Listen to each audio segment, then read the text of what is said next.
This particular youth group is the most judgmental, condescending, disrespectful youth group or organization I've ever worked with in my life. And I've worked with a lot of organizations. I've worked with a lot of dysfunctional organizations, but this youth group takes the cake. Allo, oui, bonsoir. I am the Mademoiselle, and this is my second channel. And today I was actually supposed to be doing a Haitian eats Japanese snacks video. However, Amazon messed up my order and I didn't get the snacks. Therefore, we have to move that to another time. So with that being said, you guys are going to be getting 3 consecutive story times on this channel, okay? One today, one next Tuesday, and another one next Thursday, okay? Talking about some experiences that I've had growing up Haitian and being in certain professional or faith-based positions with Haitians. And in this particular situation, we are going to be talking about why I am done with Haitian churches, okay? Now, before we get into all of this, this is going to be a very long video. Get your snacks, get your food, get your water, get your pate, get your baboncourt, okay? Your cola lakai, because this is definitely going to be a mouthful. With that being said, yeah, please watch this all the way to the end in order to understand my frustration and my story, okay? And also, I understand there's a lot of people who may come across this video and feel very offended by what I'm going to say because they know me personally, they are in the churches that I am talking about, and they just be salty because I always say what needs to be said and nobody wants to say it. But at this point, I've come to the point in my life where I'm done with a lot of different things. I'm done with a lot of different people. I'm done explaining myself, and I'm done just overall biting my tongue for the purposes of I don't want to go to hell, because at this point I'm gonna go to hell anyway. And for those of you who are gonna sit there and leave your Bible verses and try to coach me into coming to visit your church, I don't want to go. I do not care. Okay, I said what I said, I meant what I said, and I will say it again. I don't care about what you're trying to sell me when it comes to the Bible or the word of the Lord. No, I am not atheist. Yes, I believe there's a higher being. However, in terms of religion, I just have not figured that out yet. And I would very appreciate it if you guys refrain from trying to push me into believing that I'm a bad person for having this type of ideology as of right now in my life. I'm still trying to figure it out. Please respect that. Comment down below, what denomination are you? What church do you attend? Do you like your church? Do you not like your church? Do you want to switch churches? And also, Haitian Creole word of the day is Legliz, which means church, obviously. If you are Haitian or you know anything about Haitians, you would know that most, if not all Haitians are raised on the 3 premises of life. Legliz, l'école, lakai, which means Legliz, church, l'école, school, lakai, home, period. If you've ever had any Haitian friends, or if you are a young Haitian watching this and you're not understanding, that is why a lot of these Haitian parents are so strict, okay? A lot of Haitian people have this ideology that the only thing you have to do as a kid is go to school, go to church, and come back home. That's it. There should be nothing else in your life. That's all you need to focus on. You will be a great person. You will make thousands of dollars if you just follow this premise, go to school, become a doctor or a lawyer. But you know what? That's for another video. The point is, those are the 3 premises of life. Now, my parents were never strict. My parents never genuinely forced me to do anything. However, I grew up Catholic, okay? I grew up in the Catholic Church. I was baptized Catholic and I did my first Holy Communion. However, I am not confirmed, okay? With that being said, do not Catholic bash in my comment section. I will block you. Do not Protestant bash in my comment section. Do not bash anyone's religion or beliefs down in my comment section, because that's just disrespectful. And I feel like especially Haitian people and Black people as a whole, we need to learn how to coexist with different opinions. Just because someone doesn't believe in what you believe in doesn't mean you need to bash or try to convert them. People believe in whatever it is that they want to believe in, and that's that. It is important to know that I am someone that partakes in a lot of extracurricular activities, both in church in school and just overall wherever I can. I like to sing, I like to dance, I like to choreograph, I like to draw, I like to paint. I'm a very artistic person, which is why I am a full-time YouTuber. I like anything dealing with the arts, anything that has to do with me being creative is something I gravitate towards. So, like I said, I grew up Catholic, did my communion. However, after my communion, I did not go back to the Catholic Church. And the main reason being, I mean, I was young, and my main premise, and I know a lot of you who are watching this, if you're Catholic, you will agree, Catholic Church is boring, period. I feel like every single time I go to mass, I'm going to a funeral. It's boring. The music is boring. The choir usually sounds horrible. It's just not all that great. Therefore, I just stopped caring for going. Luckily, I did still believe in God, and I did still care for faith. And in general, my belief system now is that there is a higher being. I believe there is a God. And I believe no matter what denomination you are, all of it is generally the same. I believe that the whole premise of church, religion, whatever, is so that you can be a better person. I believe that the reason that, you know, people go to church and believe in stuff is so that they have something to live for, so that they have something to look forward to, you know, so they have a basic set of rules in life to live by. Now, a lot of people may disagree and be like, you know, that's what the white man taught us. That's what they taught the slaves. That's why we're this, that, and the third, which is true. I believe that church can be detrimental because a lot of people do believe that they could just fix everything with church. They think that, oh, you pray, your prayers will always be answered and you don't have to do anything. You don't have to put in the work. You don't have to put in the effort. Absolutely farthest from the truth. Okay. I'm just going to tell you that right now. That is not true. So with that being said, you can take with that information what you will. So like I said, I have a very general basis of God. Like, I know God exists. I just don't know where I fit in terms of like what denomination I want to be at this point. I'm actually thinking of going to a non-denominational church, but that's for another conversation. Comment down below if you know any good non-denominational churches in New Jersey. So anyways, the point is, I did go back to the Catholic Church, and of course, me being the creative that I am, I joined the youth group. Now, when I first joined this youth group, it was phenomenal. It was great. It was entertaining. It was fun. It was like very exciting. I woke up every Sunday extremely happy to attend this group. It was literally right before Mass. You know, we would go to youth group, and then after youth group, we would go straight to Mass, and then that was that. However, why is there noise in the streets while I'm trying to do this video? Now that that distraction is over, basically, yeah, I joined this youth group. It was very, very great at first. I was very, very happy to be there. I was very, very happy to help. I started singing in the group right away because, you know, they found out I can sing. And then eventually, we ended up forming a band. Okay, so the group had a band. It was great. I was lead singer of the band, still am. And then eventually I started doing choreography because the choreographer basically had her hands tied. You know, she has a daughter, she's a single mother, and she just didn't always have the time to do specific types of dances for all these groups of kids because the group was actually pretty big and it was pretty much divided in 3 sectors when it came to dances. Like, you can't really put a 6-year-old dancing with a 16-year-old, it doesn't look right. So I took on the task of basically choreographing for the older children, and that's something that I still do now. However, that was never really my official committee position until recently. So keep that in mind. I was the choir director at first. I held that position for a few years, maybe 3 or 4 years. Then I became the public relations officer. Did that for an additional maybe 3 to 4 years. And then now I am their choreographer, and I've been doing that for like a couple years, but unofficially. I just got that position recently, like officially on the board, but I was always choreographing on the low. So basically everything was good. But things started to go downhill.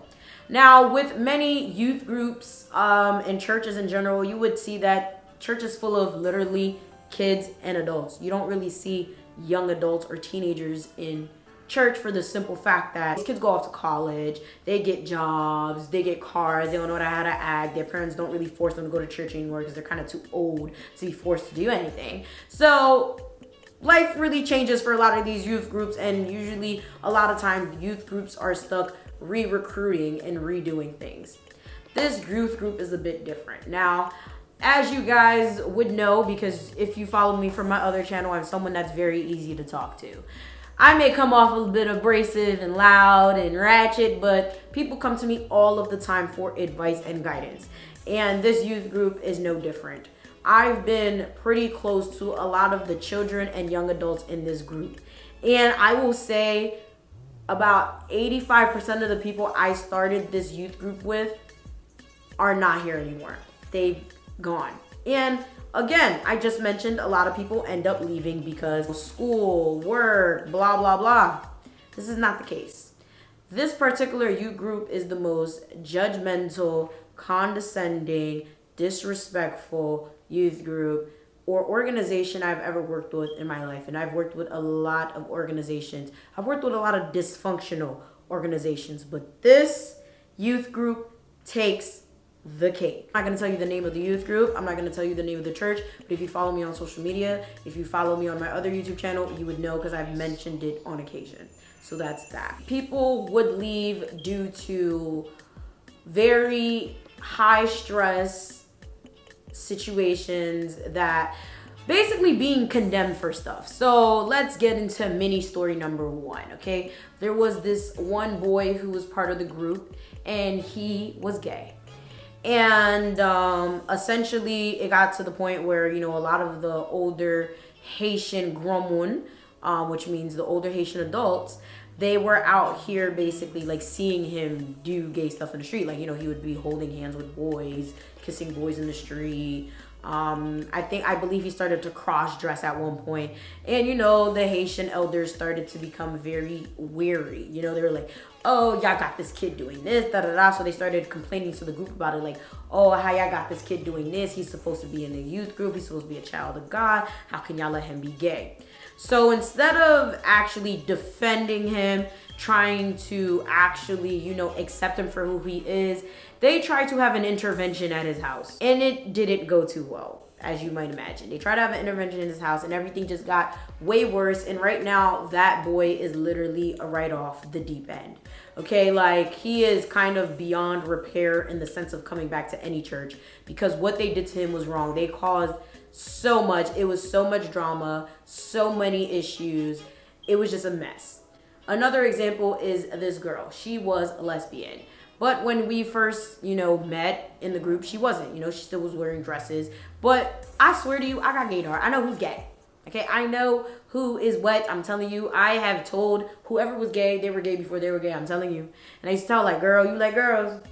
You like girls. I used to tell her all the time, like, you like girls. I know you like girls. And she was just like, no, da da da. You know, she was always in denial about it, which that's normal. That's typical. A lot of people deny, you know, their sexuality, especially in terms of you're in church, your family's religious, you don't want to be condemned or shunned for having your personal religious or sexual preferences. You feel me? So eventually she just started doing her own thing. She was like, you know what? I'm gay. End of story. Started dressing like a boy, started dating girls openly, didn't really care, to be honest. She started living her best life, and me and her were very close. She started living her best life. She did not care about what anyone had to say about her. But it became a issue, okay? Because clearly, again, the elders kept talking about it. And it was even a point where they thought I was dating her because me and her were so close. And it's just like, first of all, this girl is like legitimately way younger than me. She has to be like a good 4 to 3 years younger than me. I was like in college. She was still in high school. What do I look like dating a high schooler? No. So that was another concern. You know, people kept thinking that, you know, we were secretly dating. And it was just like, bro, even if that was the case, what does that have to do with you? What does that have to do with the church? I just feel like the judgmentalness of people pushes a lot of the youth away, okay? And then to make matters worse, you know, this girl in particular had a brother that was like always in issues, okay? He had always been in situations where he was selling drugs, and he would sell drugs out of the parents' house, to the point where like it made no sense because like the cops lived like across the street. And I guess that town was building a case against them because they literally knew they were selling drugs for a very long time and absolutely said nothing about it. But long story short, it came to a point where cops ran down and everyone who was in the house at the time got arrested. Luckily, my friend wasn't there. However, her mom was arrested, her brother was arrested, and a couple of her friends were arrested because they were at the house at that time. So, of course, that news spread like wildfire, and, you know, she was being condemned even more, even though it wasn't her selling the drugs. Very funny. And it's crazy because I have another video I'm going to do about Haitian mothers and their sons. Even though he's the one that basically put her in jail and got himself in jail and basically put everyone in that situation, he's still deemed as the favorite, and he's still treated just drastically better than everyone else. But she's living her life. She's going to school. She's literally paying her bills. Like, she's not a bad person. She just happens to be lesbian. And it's ridiculous how you can be condemned by your sexuality when you're not a bad person. Long story short, that girl, the girl that I'm talking about, her mom used to make food for our annual fundraiser. So every year we have an annual fundraiser that's around Valentine's Day. And she would cook the grill, which is fried pork. And the person that always does the food is the director of the group. She usually manages the food, who's donating, who's cooking, who's paying what, to go to where, picking up the food. And ever since that whole situation had happened, instead of checking in with the mom to see if she's okay, instead of checking in with my friend to see if she's okay, instead of checking in with anyone who's part of the family to see if they're okay, because clearly that's a very traumatizing experience. Like, half your family just went to jail. Granted, yeah, they shouldn't be selling drugs, but you get the point. Like, as a church, I feel like your church is supposed to be your support group. Your church is supposed to be your safe haven. So it's like, for you to blatantly not check up on them is wild. And she's also making food for her event.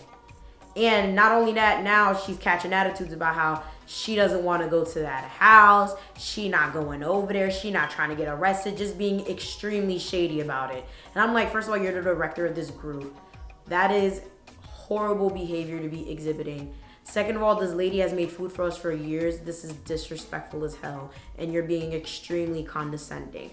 Third of all, fuck you. Who do you think you are? So after that situation, I was just sitting there like, I can't. Like, that was a situation that really, really, really upset me. I mean, that was kind of expected because clearly you know how churches feel about the LGBTQ. So that was something that I really started to feel some type of way, but I was like, you know what? I'm gonna let it go. This is not groundbreaking. This is not, deal breaking for me. What really annoyed me was this little girl. There is this little girl. I'm pretty close to her. And basically, she has a lot of behavioral issues. She's about like maybe 13 now. She has a lot of behavioral issues, and she was always known as being a bad kid. And I'm even guilty of this. As soon as they said she was coming to the youth group, I was like, oh, hell nah, bruh. Like, no, like, this kid was bad. Like, she was the kid that would be getting yelled at all times in the church. She was the one getting yanked out of church, getting her ear pulled. Like, she was misbehaved. So when they said she was coming to the group, I was just like, I am not about to deal with nobody's disrespectful kids, because I don't deal with disrespectful kids. I don't like that. She comes and we instantly click. She gravitated towards me for whatever reason. And we became really cool. She started confiding in me. We follow each other on Instagram, whatever. And that's when I began to basically know more about her and found out that she literally had a lot of mental health issues. She literally would be hospitalized for her mental health issues. She was on medications. She would always go to, psychiatric appointments, because like she lives literally down the street from my parents. So I would be walking outside and I see her walking with her mom. I'm like, oh, where you guys going? And I'm like, oh, we're going to the hospital. She has a psychiatric appointment. So it was one of those things where I was like, okay, you know what? I can't blame her for her behavior. She has legitimate psychological issues. Does the group care to know this? No. They never asked her about her issues. They never asked why she acts like that. When she's not around, they just assume that she just doesn't want to be there because she's a defiant kid. But what really pissed me off is the fact that we would be at these committee meetings and, we would talk about, various issues we would be having and disciplinary problems. And there was a falling out with the youth coordinator, which was also the choreographer. She was the youth coordinator and the choreographer. She worked with the younger kids. And, that girl fell under the younger kid category. And she was like, I refuse to work with this little girl anymore. I'm not working with this little girl. She has a horrible attitude. Pap fel, j'en l'agi à moi, mais j'en l'agi, li mal élevé. And I'm just sitting there like, mind you, I was talking to her that week and she was telling me how she spent a couple months in a psychiatric hospital. I'll be happy if she doesn't show up anymore. And I'm just like, the fact that you guys have the audacity to be talking shit about a child is disgusting. Sure, she's like, misbehaved, but my thing is, if you genuinely don't see someone come to the group for an extended amount of time, don't come to the group, don't come to church, don't come to outings, you don't see them at all, don't you think the common sense thing to do, especially if you're working with the kids, is to check up on them? Call their parents and ask, hey, we haven't seen this kid in a while. Where are they? Hey, I haven't seen you. Are you okay? Your first instinct is to talk shit about the children. At that point, I started to draft my resignation letter in my head because that pissed me off beyond belief. So then it was just, a multitude of those things. Them talking shit about children. Them talking shit about other members but not saying anything to their face. Them being upset about the dysfunction of the group. And the dysfunction of the group had to be what took the cake, okay? Now, like I said, February, we have an annual fundraiser, okay? And from about September, October, we start practicing for this annual fundraiser that is in February. And the reason we start practicing so early is because we only have basically Sundays to practice. So we have committee meetings all of the time during this process. And back when I first started being in the committee, these committee meetings were every single Sunday. Let me repeat that. These committee meetings were every single Sunday. Not only were they every single Sunday, they were from 8 in the morning to 11 in the morning. After that, we would have youth group from 11:30 in the morning to 1 p.m. After that, we would have church from 1 p.m. to 3 p.m. So I'm there from 8 in the morning to 3 p.m. for these meetings. And then not to mention, we'd have to have practice. We had dance practice, band practice, singing practice, all of this from 7 o'clock. So I'm there from literally 8 to 7. Every single Sunday, I am in school. I have videos to edit. I have a personal life. And I'm dedicating my Sundays. Since I was 15, I was doing this. I was doing this for like a good, maybe 8 years. As I was in a committee, after 2 years after I joined, I was doing this for consecutive 8 years. Last year was the year where we decided, okay, we're not gonna have these meetings every single Sunday. It's not necessary. However, for a good consecutive amount of years, I did this every single Sunday. And nothing would ever get done. The meetings were extremely dysfunctional. Meetings would start at 8:30. What time people showing up? 9:45, 10 o'clock. Youth group meetings supposed to start at 11:30. There's kids who are interested in the group. There's parents who are interested in putting their kids in the group. What time are these people showing up? 12:15. It got to a point where it was irritating because I'm sitting here at 8:30 waiting for my ride because at the time I didn't have a car. And now you making me look bad because I'm late because you. And then when I got my car, I would show up there at 8:30 and nobody shows up till 9:45. What? I go to the meetings at 11:30 and I'm sitting there witnessing people take their kids and bring them back home because there's no one there to start the regular youth group meeting. That's dysfunctional, it's unprofessional, and it's annoying. And when you bring stuff like this up to them, they'll have this whole kumbaya, tell us what's wrong with the group so we can fix it nonsense, and nothing gets fixed. And I was like, you know what? I'm okay with the dysfunction because I was used to the dysfunction, and I was still one of the main reliable people in this group for a very long time, to the point where I even received an award. Okay, I received an award for being one of the most reliable people in that group because I sacrificed a lot of time and a lot of effort. At one point, that group was my family. It really was. And still to this day, a lot of these people in that group I still consider close to me. Not family anymore, but close to me. To the point where if I was to ever have a very, very serious boyfriend, I would bring him to church before my parents or before my friends. That's how close I was to these people. And now it's just like I'm absolutely done with these Haitian churches. Now that y'all have a rough synopsis of the nonsense, here we go. with what happened recently. So like I said, recently I have became the choreographer of the group. However, before I was only doing like 1 to 2 dances a year. Now for the party coming up, I have to do 3. And then apparently there's other events coming up and I have to do all of this nonsense. Now, let it be known that the choreographer had announced that she was going to depart a very long time ago because just like everyone else, she's fed up. But unlike everyone else, she knows how to open her mouth and voice her opinion and not just disappear. Many people who have left this group have just left. No notice, no warning, no nothing, just left. Hasn't communicated with nobody, just stopped coming, and then anytime they would be asked months later, because that's when they want to act like they care, they would be like, oh, I have work, oh, I have school. We all know what it is. You guys are dysfunctional. They hate you guys. You're judgmental. You're condescending. That's why they don't come. These people talk to me. If anything, I should have been the damn group counselor if you really want to be real here. But anyhow, she said specifically, I don't want to be part of the group. I'm leaving. This is my last rodeo. Do what y'all gotta do. Prepare for my departure. This was months ago. She literally was in tears, all of this nonsense. And I was really the only other main person doing dances. So I was just like, okay, that's interesting because that means if you leave, I gotta do your job. And she did not just do choreography. She did a lot of stuff. So I was just like, I don't know where you think you're going, but you ain't going nowhere. We had a performance in September. That video is up on my Instagram. Y'all can go watch it. I choreographed that myself.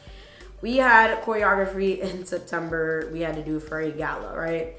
And I'm thinking, okay, it's September and we should be starting practice very soon. She still hasn't fully quit. So in my mind, I'm thinking, okay, she's not gonna quit because it's already September. Like you kind of had to finish it because our party's in February. Nope. We had a meeting on like the first Sunday of October and we had decided we are going to have our practice the last Sunday of October. Please keep this in mind. At this meeting, we also planned a plethora of events that barely happened or happened by the skin of our teeth. Because that's just something that that group does. They plan a slew of stuff and then it never happens, and then they just try to cover it up with kumbaya and we'll be better and we'll do this and we'll be great and we it's not our fault, it's this. It's like they're very deflective, but then when you say something to them about it, you're the deflective one. We have practice set to be that last October. Please listen closely. That last October was also our next committee meeting. Our first one of that season was the first Sunday of October, and then we had one the last October. That's when homegirl decides to come in and talk about some, hey, I'm not gonna be the choreographer anymore. I just wanna work with the children. Mind you, before she said she was quitting. She said she ain't coming back. That's it, cold turkey. But she agreed, I just wanna work with the kids. So then we had to have a whole hour-long discussion on how she can't work with the kids unless she's part of the committee.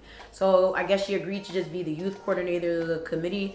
And now at this point, my responsibilities are bumped up. Now I have to create 3 dances on top of sing with the band, on top of do all this other miscellaneous things. And practice is supposed to start today. Can someone please explain to me how that makes sense? If you're not grasping this, let me explain it again. Practice is supposed to start that day. She announces that day. I don't want to be choreographer anymore. I'm not doing any of the dances. I'm not participating in anything, no social events, no nothing. Practice starts that day. How am I supposed to cultivate 3 dances? At this point, I only had 1 dance ready. How am I supposed to cultivate 3? Mad last minute. I have things to do. I'm a full-time YouTuber. So I'm not mad only because I already knew it was coming, but I was just annoyed per se, but I was like, you know what, that's fine. I love dancing. Dancing is literally one of my main passions. I was like, you know what, I step up to the plate, I got this. Same day though, we didn't have practice for whatever strange reason because everything is freaking dysfunctional, okay?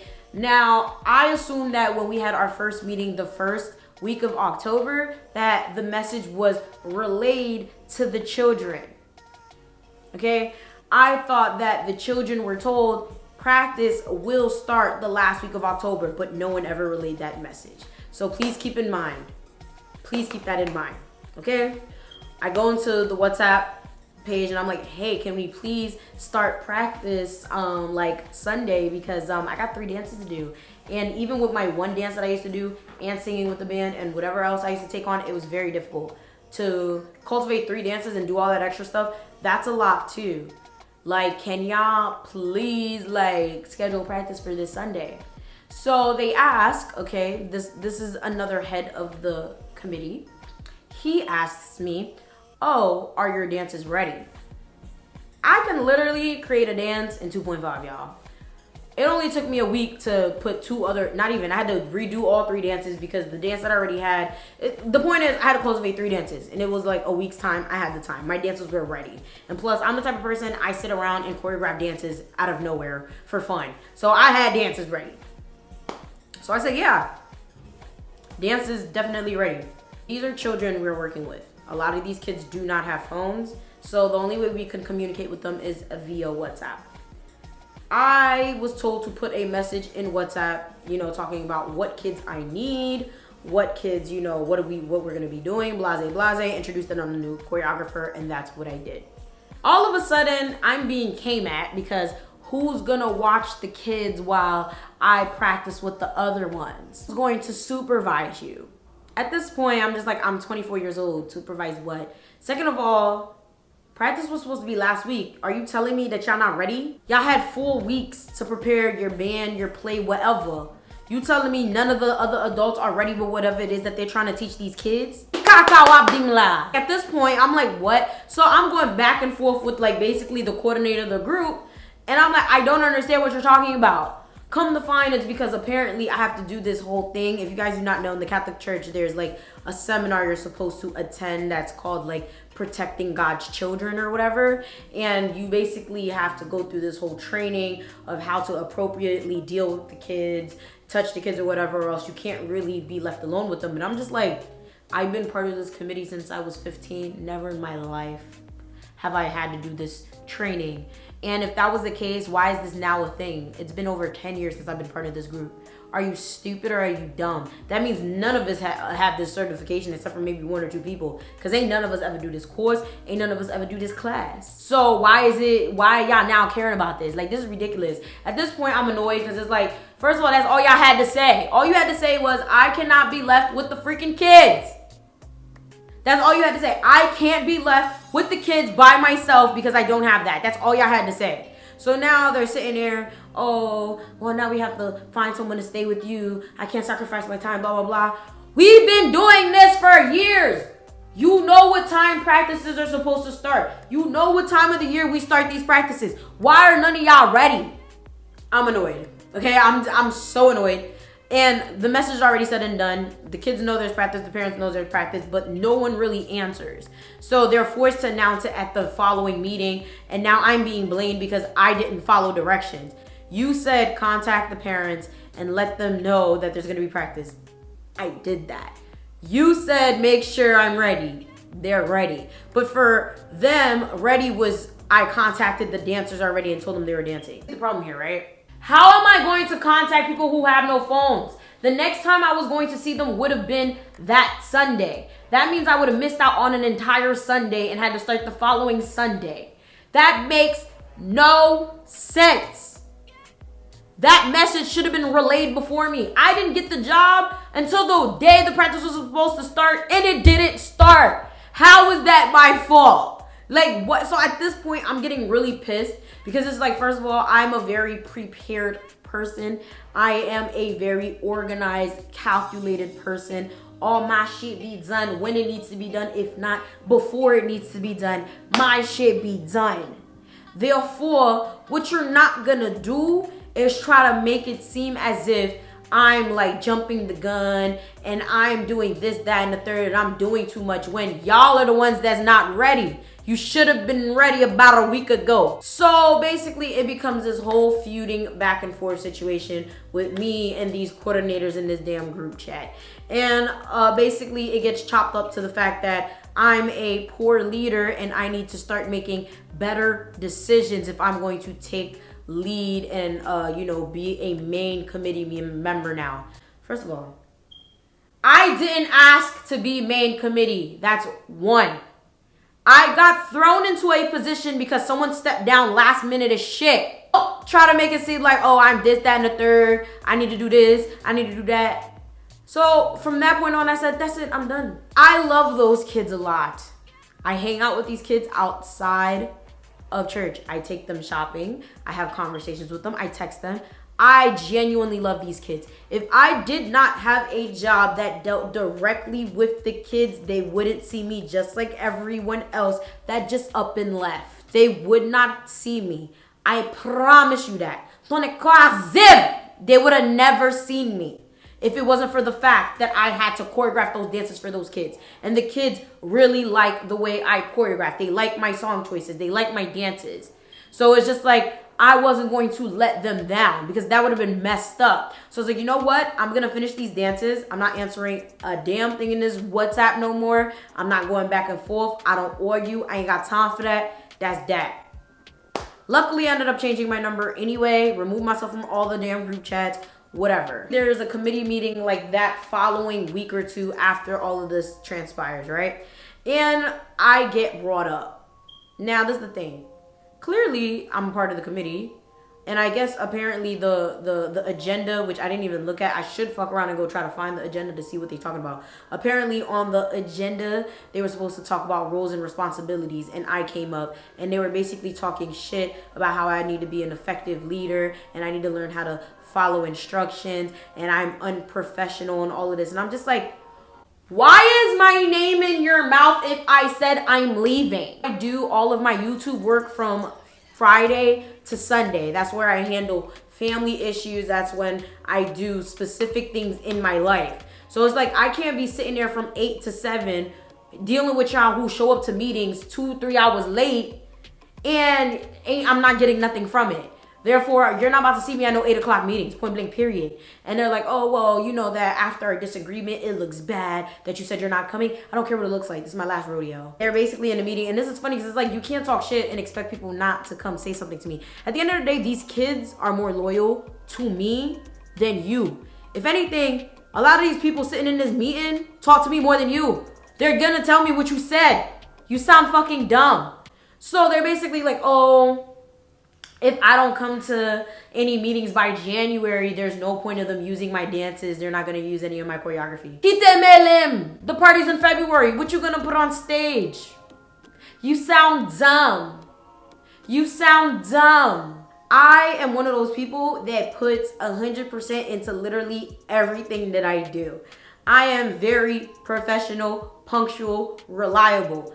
Always have been. And the only time I'm not is when I choose to be because people got the game fucked up and they are out here trying to make me feel like I'm doing something wrong. And at that point, I'm just like, I'm not dealing with y'all.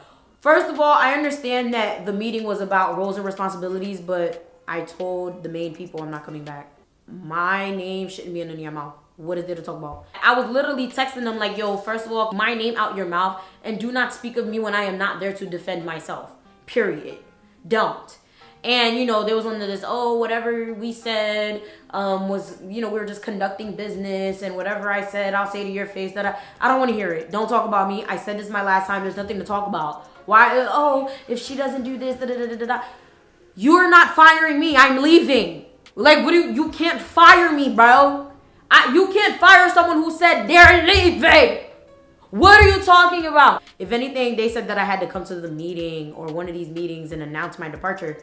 I don't have to do any of that. If anything, realistically, the professional thing to do is to actually send a resignation letter. Okay? Yeah, it'd be respectful to come and tell y'all, but I don't care about y'all no more. I don't care for you. I care for the children. I'm only here for the children. I don't care about you adults. I don't care about how professional or unprofessional it looks. I have plenty of references. I don't need you. I don't need y'all. I don't care for y'all, bro. I'm only there for the kids. I'm not gonna deal with people disrespecting me, shading me, and then they see me, hey, how are you? Fuck you! So this is what really prompted this video. Like I said, I ain't going to no more meetings. I show up to practices and that's it. Practices from 3 to 7 on Sundays, whatever, bet. I come in a little later because these kids be eating. Every single time I come to practice, they eating. So I'm like, I don't even understand why I keep saying practice start at 3 when these kids are still eating when I'm here at 3:30. They don't stop eating until 4. So at this point, I should start showing up at 4. One of the little girls in the group, she's 10. I guess she was in the meeting because her mother always brings her to the meetings because she has no one to watch her most of the time and she has CCD. which is like right before or after or during our meetings. She comes to me and she says, Yvana, such and such, can't say no names, wants to fire you. Now, if you know anything about me, you would know I know kids don't lie. Kids do not lie, and kids do not insert themselves in grown folks' business or create grown folk ideologies on their own. At that point, my mood shifted because it's like, okay, not only y'all talking shit about me in the presence of the kids that respect me more than y'all. How dumb can y'all be? So at this point, I'm like, nah, I'm done. Like, I'm pissed. So it comes to the point where, you know, I go through practice. I'm annoyed. I talk to absolutely none of them except for the ones that I'm cool with. I ignore them. Who cares? I got an attitude, and I have every right to have an attitude. Who's going to do anything? Mwen. So basically, I get in the car with the kids that I bring home. I bring the same group of kids home all the time because they're on my way home for the most part. Basically, they start confiding in me, telling me about how they have witnessed the adults talk shit about other kids in their presence. They've witnessed the adults talk badly about me or any other committee member in their presence. They are tired. They don't like the group. The group is boring. No one's ever on time. They're basically telling me all of this, and I'm just like, kids are saying this? That's horrible. I don't believe in kids being subjected to dysfunction, whether it is in the family, whether it is in an organization, church, school, whatever. I do not believe kids to be subjected to dysfunction. I believe it is detrimental to their developmental health. I believe that is wrong. That is messed up. Ou pa pale parole gros moun devant ti moun. That's messed up, bro. So I'm just like, I don't understand it. If you guys actually talked to these kids, if you guys actually cared about what they thought and weren't doing this for your selfish egos, you would know that a lot of these kids have problems at home. A lot of these kids come here for solace. A lot of these kids come here for an escape from whatever it is they're going through at home. So for you guys to be bringing all this drama and animosity towards them, to them, around them is horrible. And that's why a lot of them are misbehaved or leave. So with that being said, I'm done with Haitian churches for the most part. It's probably a 5% chance that I would join another Haitian church again. But at this point, I'm done. I'm tired of the drama. I'm tired of the bad mouthing, the fakeness, the disrespectfulness, the condescendingness. I'm tired. And it sucks because the kids lose out. The kids lose out. And those kids love me. And I'm sure they're watching this and they're very shocked by this because a lot of them don't know that this is my last year. I'm done. I can't deal with people literally trying to make it seem like I'm a bad person when I'm literally saying what everyone else is thinking but is afraid to say. Not only that, I'm saying what needs to be said.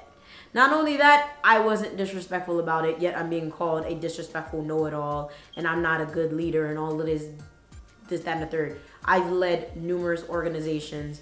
I've done plenty of leadership work. My resume is immaculate. How the fuck dare you tell me that I'm unprofessional or whatever the case may be, all because I call you out on your bullshit. That's the problem that I'm having. And what really annoys me and is the reason I really don't talk to any of them at this point is the fact that they literally sat there and watched me get pounced on WhatsApp and didn't say shit. Okay? And it's not even the fact that I expected them to defend me. It's the fact that all of y'all come to me talking shit about the same shit I'm talking shit about, and y'all let me get pounced on. How that make sense? Y'all let someone basically come at my character for bringing something up that you have a problem with too. You complain about this more than me. Why didn't you say, no, yeah, Yvana's right. Yeah, this is something we definitely need to work on. But all y'all sat there and y'all watched. There's been a lot of reliable, dependable, amazing people in that group who have left because of y'all dysfunction. And I wish y'all the best, but I'm done. I'm not dealing with it anymore. I don't tolerate disrespect. I care for the kids and I will continue to talk to the kids and whatever the case may be, but all that other shit, miss me with it. Miss me with it. One of the main issues, honestly, is the fact that a lot of the higher ups are way too busy. These people are out here getting married, having kids, don't have a damn time. So they're not focused, therefore the subcommittee isn't focused, therefore the kids aren't focused. It's just trickling down. So it's just like, honestly, I just don't care for them anymore. I don't want to care for them anymore. I'm done with them. I'm very sure if any of them see this video, they're gonna try to tell me to take it down and I'm disrespectful and blah. I don't care. This is my channel. I do what I want. I say what I want. And I'm gonna, like, it is what it is. Like, leave me the fuck alone. You cannot dictate what I do or say. Like, you tried it.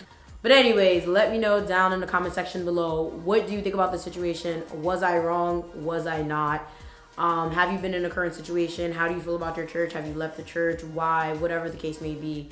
Yeah, do you guys really think I should leave? Because honestly, I'm 98% sure that I'm leaving regardless. But what is your perspective on this story? Because I just can't anymore.